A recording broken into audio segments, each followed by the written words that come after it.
Hi guys. आज मैं आप लोगों के लिए बहुत ही अमेजिंग कोर्स लेके आया हूँ जिससे आप अपनी स्किल्स को मज़ीद इन्हेंस कर सकते हैं। इस कोर्स के अंदर हम लर्न करेंगे कि आप किस तरह से मल्टीपल रोल्स और परमिशंस को मैनेज कर सकते हैं इन योर लारावेल एप्लीकेशन। और हम स्पार्टी पैकेज को इंस्टॉल करेंगे और इसके थ्रू इन चीज़ों को डील करेंगे तो आप लोगों के लिए और ज़्यादा आसान हो जाएंगी। और ये स्पार्टी इटसेल्फ अ बिट कॉम्प्लेक्स है, ठीक है, बट मैं आप लोगों को ये सिंपल करके बताऊंगा बिकॉज इसके जो टेबल्स वगैरह हैं वो काफ़ी कंफ्यूजिंग हैं और काफ़ी सारे यूज़र्स जो डेवलपर्स हैं उनको समझ में नहीं आते। इवन जो एक्सपीरियंस पर्सन हैं उनको भी समझ में नहीं आते। और मुझसे ये रिक्वेस्ट की गई है कि सर आप इस पर कोर्स शूट करें। काफ़ी सारी इससे रिक्वेस्ट आ रही थी तो मैं इसको शूट कर रहा हूँ। और इस कोर्स के अंदर हम कवर क्या क्या चीज़ें करेंगे वो हम डिस्कस करते हैं।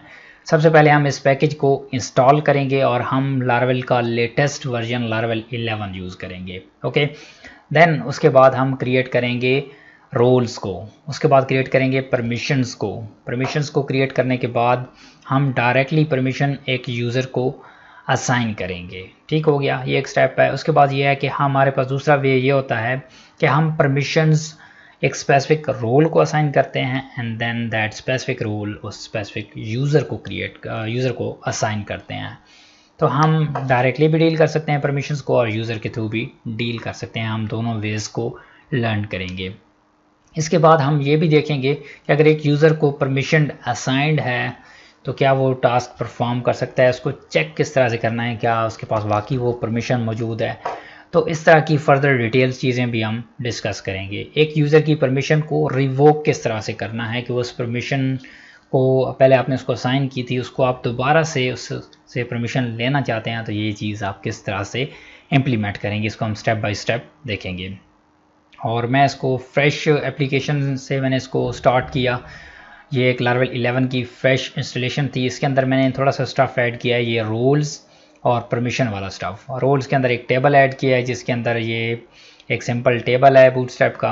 उसके बाद एक न्यू रोल, एक फॉर्म है और ये फॉर्म सबमिट होके इधर जा रहा है और इसको प्रिंट कर रहा है जो भी फॉर्म की वैल्यू यहाँ पे जा रही है। सिमिलरली परमिशन का भी सेम ही है कि यहाँ से जो भी परमिशन होगी वो जा रही है। और इसके अंदर मैं अगर आपको कोड दिखाऊं तो उसके लिए मैं पहले web.php को ओपन करूं तो यहाँ पे मेरे पास एक रोल है जहाँ पे सारे रोल्स नज़र आएंगे, एक क्रिएट पेज है और यहाँ पे पोस्ट होंगे जहाँ पे हम रोल को सेव करेंगे डेटाबेस के अंदर। Similarly for the permissions too, ये हमारा कंट्रोलर है जिससे हम इंडेक्स पेज ओपन कर रहे हैं, क्रिएट और यहाँ पे वैल्यूज़ गेट करके स्टोर करेंगे। Similarly for the permissions too.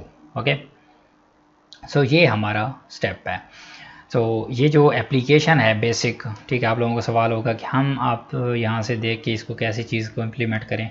ये भी चीज़ मैंने आपके लिए आसान कर दी है। यहाँ पे ये मैंने लारावेल ये जो प्रोजेक्ट है इसकी रिपोजिटरी बना दी है, स्पार्टी rules permission implementation.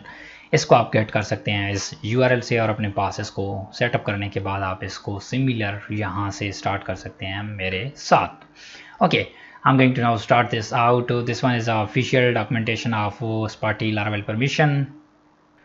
Okay, so इस कमांड से हम इंस्टॉल कर सकते हैं composer require Sparty Laravel permission. So मैं यहाँ पे ओपन करता हूँ टर्मिनल। ओके, और इस कमांड को मैंने किया एंटर यहाँ पे। और ये हमारे पास क्या करेगा, Sparty पैकेज को इस इनकी जो ऑफिशियल गिटहब रिपोजिटरी है वहाँ से पुल करके हमारी लारावेल एप्लीकेशन के अंदर इंस्टॉल कर देगा, राइट। और ये इसको इंस्टॉल कर रहा है। मैं नेक्स्ट पे जाता हूँ। नेक्स्ट स्टेप है ऑप्शनल, ठीक है, इसको आपने सर्विस प्रोवाइडर के अंदर रजिस्टर्ड आप ना भी करें तो ऑटोमेटिकली लारावेल डिस्कवर कर लेगा इसको, ठीक है। लेटेस्ट 7 से अबव जितने भी वर्जन आ रहे हैं उसके अंदर लारावेल ऑटोमेटिकली इस चीज़ को डिस्कवर कर लेता है। ओके, एंड देन थर्ड, ये कमांड आपको लाजमी चलानी है, ऐसे ये पब्लिश करेगा माइग्रेशन कॉन्फ़िग फाइल को, राइट। और ये इंस्टॉलेशन कंप्लीट होने के बाद फाइल्स को जनरेट कर रहा है और उसके बाद मैं इस कमांड को एंटर करूँगा। देन उसके बाद अगर आप UUID फॉलो कर रहे हैं तो अपनी UUID की गाइड को फॉलो कर लेना है। उसके अलावा अगर आप टीम्स के लिए यूज़ कर रहे हैं तो अपने टीम्स को ट्रू कर देना है अपनी permission.php फाइल के अंदर।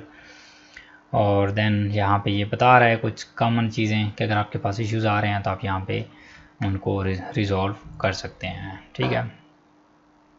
तो हमारे पास ऑलमोस्ट सारी चीज़ें कंप्लीट हो गई हैं, ठीक है।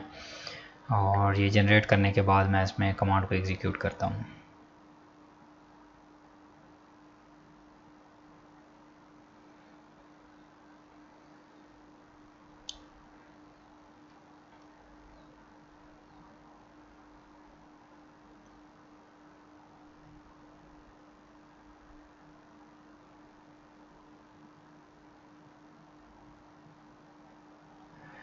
ओके हमारे पास हमारे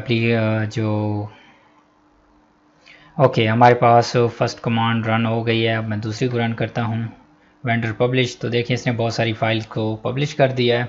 और अगर मैं कॉन्फ़िग के अंदर आऊँ, हमारे पास परमिशन डॉट PHP फाइल आ गई है, राइट।